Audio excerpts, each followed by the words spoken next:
juntos novamente para seguirmos com a leitura da Gênese, a original de Kardec. A Gênese, os milagres e as predições segundo o Espiritismo. A doutrina espírita é o resultado do ensino coletivo e concordante dos espíritos. A ciência é chamada a constituir a Gênese segundo as leis da natureza. Deus prova sua grandeza e seu poder pela imutabilidade de suas leis e não pela sua suspensão. Para Deus, o passado e o futuro são presente. Allan Kardec. Item 18. A ciência moderna, em razão dos 4 elementos primitivos, os antepassados e de observações em observações, chegou à concepção de um só elemento gerador de todas, ou seja, eu vou ler as 2 notas de rodapé e depois repetir a leitura. Elementos primitivos. Rodapé 27. Na antiguidade, considerava-se a existência de 4 elementos fundamentais da matéria, representados pela água, terra, fogo e o ar, de onde tudo teria provido. Ensinava-se o seguinte exemplo para justificar essa teoria. Ao queimar um galho de árvore verde, escorria água, subia fumaça, saía fogo e restavam cinzas, considerando-se assim uma decomposição dos 4 elementos até então combinados para formar a madeira. Isso é uma nota do editor. A segunda nota, elemento gerador. A teoria de um único elemento gerador era a do fluido cósmico universal. Sendo cósmico, por ser a base de tudo no universo, e universal, por dar origem a todos os fenômenos das forças, como matéria, luz, fogo, eletricidade, magnetismo e tudo mais. Nota do editor.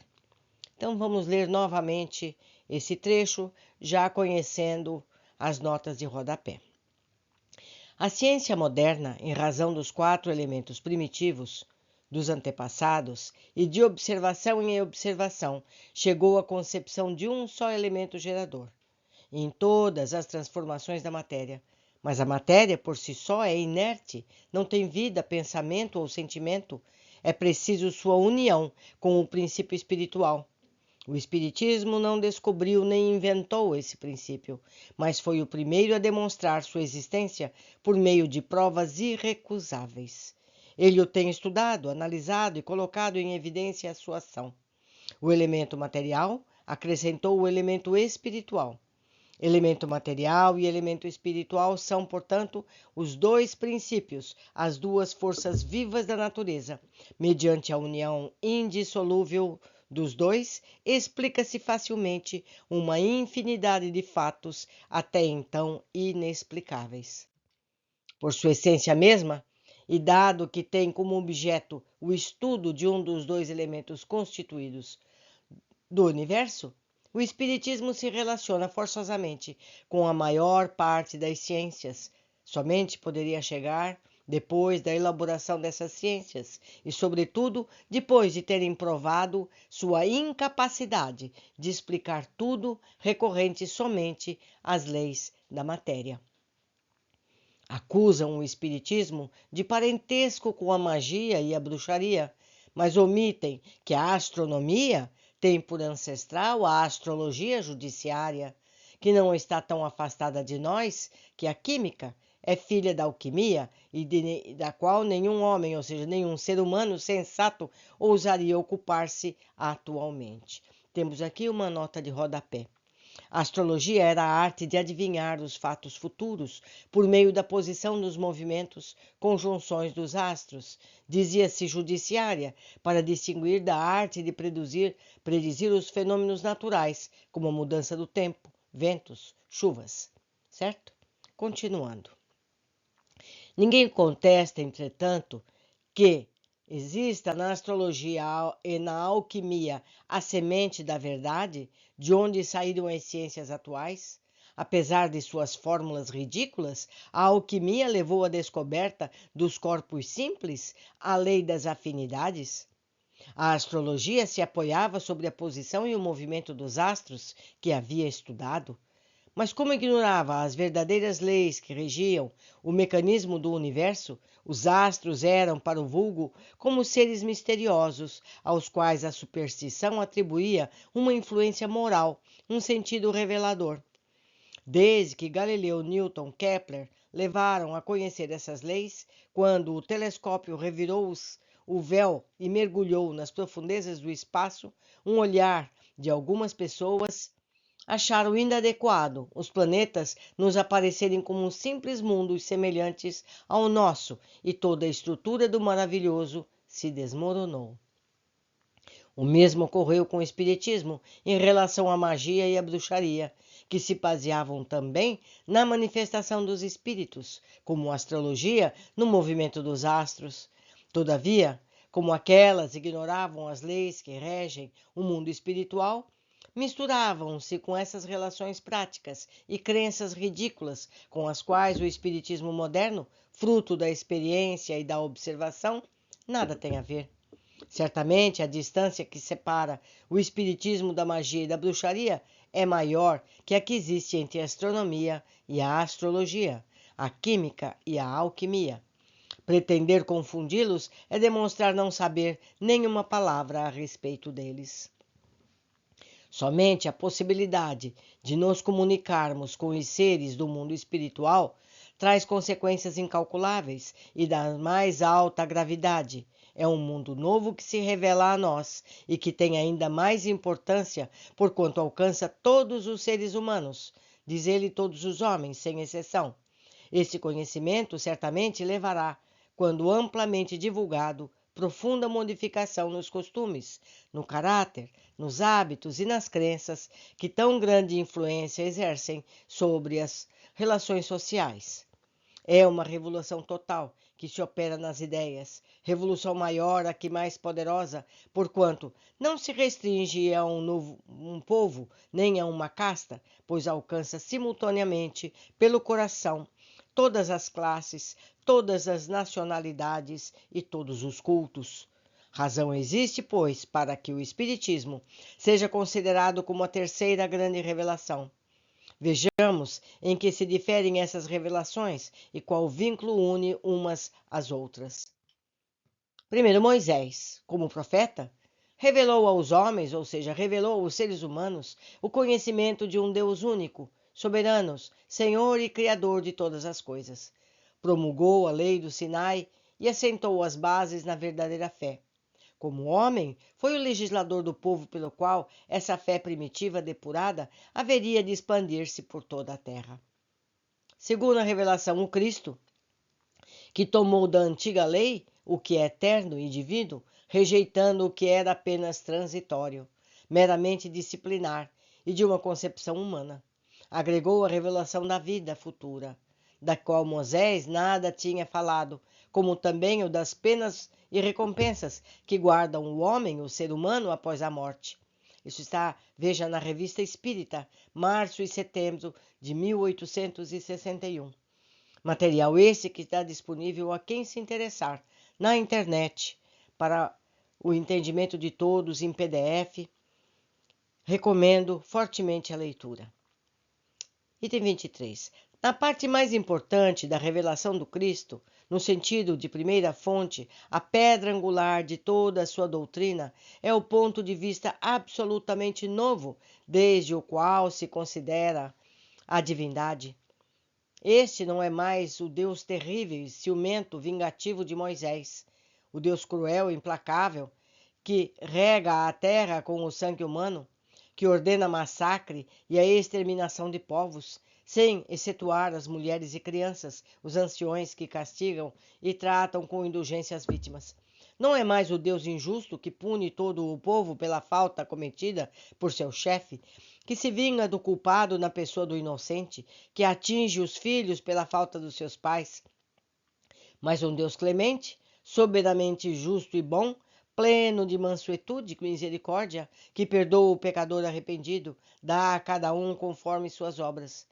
Não é mais o Deus de um só povo privilegiado, o Deus dos exércitos, dirigido aos combates para sustentar a própria causa contra Deus dos outros povos, mas o Pai comum do gênero humano, que estende a proteção sobre todos os filhos, chamando todos eles até ele, já não é o Deus que recompensa e castiga somente pelos bens da terra e faz consistir a glória e a felicidade na escravidão dos povos rivais e na multiplicidade da progenitura, que diz ao homem: vossa verdadeira pátria não está nesse mundo, mas no reino celeste, lá onde os humildes de coração serão elevados e os orgulhosos serão humilhados.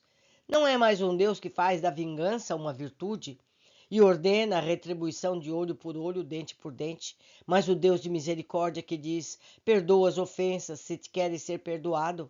Trocai o bem pelo mal, não faça aos outros o que não queres que vos façam.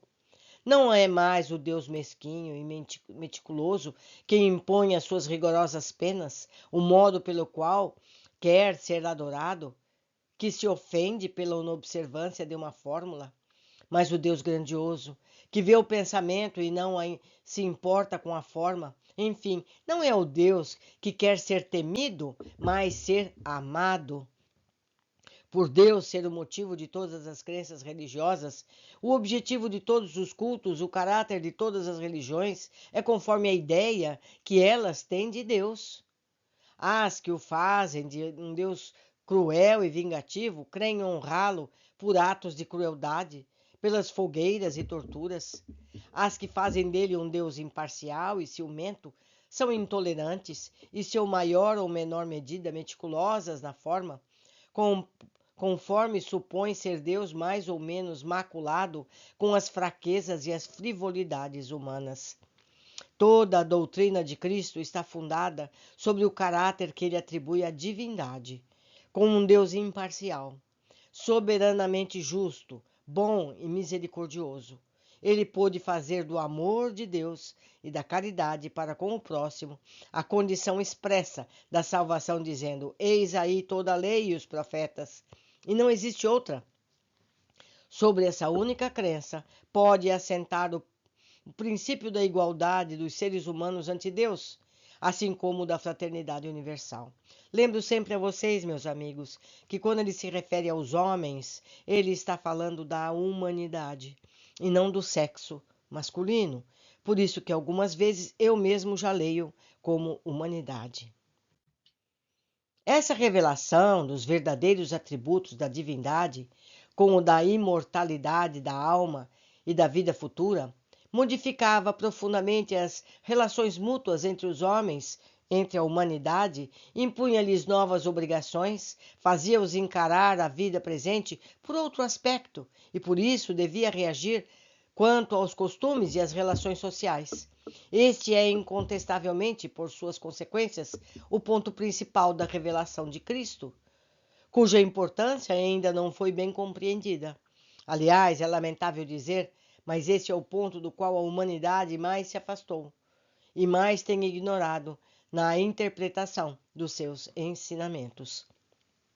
Entretanto, Cristo acrescenta: muitas das coisas que vos digo ainda não podeis compreender, e muitas outras teria de dizer, mas não compreenderias. Por isso vos falo por parábolas. Todavia, mais tarde eu vos enviarei o Consolador, o Espírito de verdade, que restabelecerá todas as coisas e a todas explicará. Se Cristo não disse tudo o que poderia dizer, é porque achou conveniente deixar certas verdades na sombra, até que os seres humanos estivessem em condições de compreendê-las, como ele mesmo confessou. Seu ensinamento estava incompleto, já que anunciou a chegada daquele que deveria completá-lo. Havia previsto então que as suas palavras seriam depreciadas ou mal interpretadas e que se desviariam de seu ensinamento. Em resumo, que desfariam o que ele fizera, porquanto todas as coisas deveriam ser restabelecidas. Ora, apenas se restabelece o que está desfeito. Por que motivo? Porque o novo Messias é chamado de Consolador? Esse nome significativo e sem ambiguidade é toda uma revelação. Ele prevê que os homens, ou seja, os seres humanos, teriam necessidade de consolação. o que implica a insuficiência das consolações que encontrariam nas crenças que haveria de fundar. Talvez jamais Cristo tenha sido tão claro e explícito como nessas últimas palavras, às quais poucas pessoas prestam a devida atenção, provavelmente porque evitam esclarecê-las e se aprofundarem em seu sentido profético. Se Cristo não pôde desenvolver seu ensinamento de maneira completa, foi por faltar aos homens, aos seres humanos, conhecimentos que só poderiam adquirir com o tempo, e sem os quais não compreenderiam. Muitas coisas pareceriam absurdas ao estado de conhecimento de então. Completar seu ensinamento deve, pois, ser entendido no sentido de explicar, de se desenvolver muito mais do que agregar verdades novas, porque tudo se encontra aí, em germe. Faltava a chave para compreender o sentido de suas palavras. Mas quem ousa consentir em interpretar as Escrituras Sagradas? Quem tem esse direito? Quem possui as luzes necessárias, senão os teólogos? Quem ousa? Em primeiro lugar, a ciência, que não pede permissão a ninguém para conhecer as leis da natureza e passa por cima dos erros e preconceitos. Quem tem esse direito? Neste século de emancipação intelectual, de liberdade de consciência, o direito de exame pertence a todo mundo, e as Escrituras não são mais a arca santa na qual ninguém ousava tocar o dedo sem correr o risco de ser fulminado. Quanto às luzes especiais necessárias, sem contestar a dos teólogos, e por mais esclarecidos que fossem os da Idade Média, e em particular os pais da Igreja, não foram suficientes para deixarem de condenar como heresia o movimento da Terra e a crença na teoria dos antípodas. Temos uma nota de rodapé agora, veremos. Quando a Terra era considerada fixa no universo, no centro do universo, considerava-se absurda e herética a ideia de habitantes vivendo no lado oposto dela, pois estariam de ponta cabeça, cairiam do planeta. Vocês estão observando, meus amigos, como era a cabeça das pessoas no passado? Não é verdade? Pensamos nós aqui pertinho. Uma formiga consegue estar do lado de baixo de uma laranja? Consegue, né? Não é? Por que seria? Então, naqueles dias do passado, o ser humano não conseguia achar isso. Ele achava que a Terra fosse plana. Imaginem só. Se bem que ainda existem pessoas nos dias de hoje que acreditam que a Terra seja plana. Mas, vamos continuar a leitura. E, sem ir tão longe, os teólogos de nossos dias não lançaram um anátema sobre a teoria dos períodos de formação da Terra? Os homens, os seres humanos, somente puderam explicar as Escrituras com o auxílio do que sabiam. Noções falsas ou incompletas que tinham sobre as leis da natureza, mais tarde reveladas pela ciência. Por essa razão, os próprios teólogos, com muita boa fé, enganaram-se sobre o sentido de certas palavras e fatos do Evangelho. Ao quererem a todo custo encontrar nele a confirmação de um pensamento pré-concebido, giravam em círculos sem abandonar o próprio ponto de vista, retornando sempre ao mesmo círculo, sem abandonar as ideias de tal modo que só viam o que queriam ver. Por mais sábios, teólogos que fossem, não podiam compreender as causas dependentes das leis que eles ignoravam. Mas quem julgará as diferentes interpretações, muitas vezes contraditórias, dadas fora da teologia? O futuro, a lógica e o bom senso. Os homens, ou seja, os seres humanos, cada vez mais esclarecidos à medida que novos fatos e novas leis vão sendo reveladas, saberão separar os sistemas utópicos da realidade. Ora, a ciência faz conhecer algumas leis. O Espiritismo permite conhecer outras. Todas são indispensáveis para a compreensão dos textos sagrados de todas as religiões, desde Confúcio e Buda até o cristianismo. Em relação à teologia, ela não poderá com seriedade alegar contradições da ciência, pois nem sempre está de acordo consigo mesma. O Espiritismo, cujo ponto de partida está nas próprias palavras do Cristo, como Cristo partiu das de Moisés, esta é uma consequência direta da sua doutrina.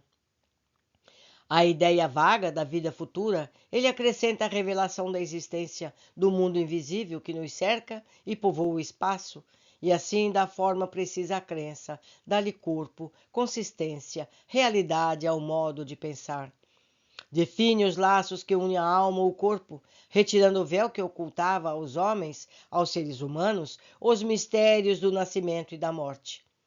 Pelo Espiritismo, o ser humano sabe de onde vem, para onde vai, por que está na Terra, por que sofre temporariamente e vê por toda parte a justiça de Deus. Sabe que a alma progride sem cessar por meio de uma série de existências sucessivas até alcançar o grau de perfeição que lhe permite se aproximar de Deus. Ele sabe que todas as almas, como possuem o mesmo ponto de partida, são criadas iguais, da mesma aptidão com o progredir em virtude em seu livre-arbítrio, que todas são da mesma essência e que não há entre elas diferença senão a do progresso realizado. Que todas têm o mesmo destino e alcançarão a mesma meta, mais ou menos rapidamente, conforme o seu trabalho e sua boa vontade. Sabe que não há criaturas deserdadas, nem mais favorecidas umas das outras, que Deus não criou nenhuma que seja privilegiada e dispensada de um trabalho imposto a outras para progredir, que não há seres perpetuamente voltados ao mal e ao sofrimento, que aqueles designados pelo nome de demônios são espíritos imperfeitos, ainda atrasados, que fazem o mal na condição de espíritos, como praticavam enquanto eram seres humanos, mas que avançarão e se aperfeiçoarão, que anjos não são seres à parte da criação, mas são espíritos puros que atingiram a meta após terem percorrido o caminho do progresso, de que tal modo não há criações múltiplas de diferentes categorias entre os seres inteligentes, mas toda a criatura resulta da grande lei de unidade que rege o universo, e que todos os seres gravitam para um alvo comum, que é a perfeição, sem que uns sejam favorecidos em detrimento de outros, pois todos são filhos das próprias obras. Pelas relações que agora pode estabelecer com os que deixaram a Terra, o ser humano possui não somente a prova material da existência e da individualidade da alma, mas compreende também a solidariedade que vincula os vivos com os mortos desse mundo e o deste mundo com o de outros planetas. Conhece sua situação no mundo dos espíritos, acompanha-os em suas migrações, é testemunha de suas alegrias e aflições, sabe por que são felizes ou infelizes, conhece a sorte que lhe será reservada, de acordo com o bem ou o mal que tenha feito. Essas relações o iniciam na vida futura, que ele pode observar em todas as suas fases, em todas as suas peripécias. O futuro não é mais uma vaga esperança, é um fato positivo, uma certeza matemática. Desse modo, a morte não tem mais nada de assustador, porque é para ele a libertação a porta da verdadeira vida. Pelo estudo da situação dos espíritos, os seres humanos sabem que a felicidade e a infelicidade da vida espiritual são inerentes ao grau de perfeição e de imperfeição que cada um sofre as consequências diretas e naturais de suas faltas, por outras palavras, que ele é punido por onde pecou, que essas consequências duram tanto tempo quanto a causa que as produziu. E, portanto, o culpado sofrerá eternamente se persistir sempre no mal. Mas o sofrimento acaba com o arrependimento e a reparação. Olhem aqui, meus amigos, não basta o arrependimento, é preciso a reparação. Ora, como depende de cada um se aperfeiçoar, todos podem, em virtude do livre-arbítrio, prolongar ou abreviar os sofrimentos, como o doente sofre por causa de seus excessos, enquanto não lhes dá um fim. Assim, como a razão rejeita como incompatível com a bondade de Deus a ideia das penas irremissíveis, perpétuas e absolutas, frequentemente infringidas por uma só falta, rejeita igualmente a ideia dos suplícios do inferno, que nem mesmo o arrependimento mais ardente e sincero pode atenuar. Por outro lado, a mesma razão se inclina diante dessa justiça distributiva imparcial, que leva tudo em conta, jamais fechando a porta ao arrependimento e estendendo constantemente a mão ao náufrago, em vez de empurrá-lo para o abismo. A pluralidade das existências, cujo princípio Cristo estabeleceu no Evangelho, mas sem defini-lo, como fez com muitos outros, é uma das mais importantes leis reveladas pelo Espiritismo, porque esse demonstra a sua realidade, a sua necessidade para o progresso.